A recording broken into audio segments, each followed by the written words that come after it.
Hello guys, and welcome to the channel TECHTAP. So in today's video I'm going to show you how to install Visual Studio on your computer. So first of all, open Chrome and search Visual Studio Code and go to download. Select your operating system. I'm using Windows 10, so I'm going to select this and wait for it to complete. I have already downloaded, so I'm going to use that.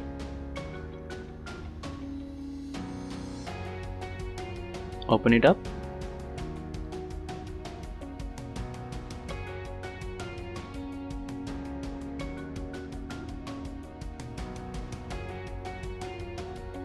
I accept.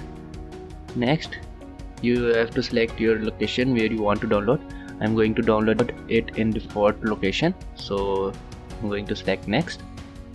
Next, you want to create a desktop? Yes, I want.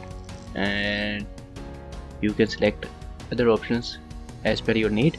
Next, and install.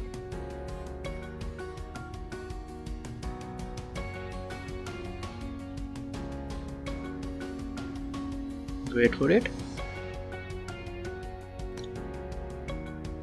and finish and untick if you don't want to open the Visual Studio Code right now and click finish. So guys, we have successfully downloaded Visual Studio Code. So guys, if you like the video, then like the video, share your ideas and suggestions in comments, and share it with your friends and family. See you guys in the next video. Till then, take care and goodbye.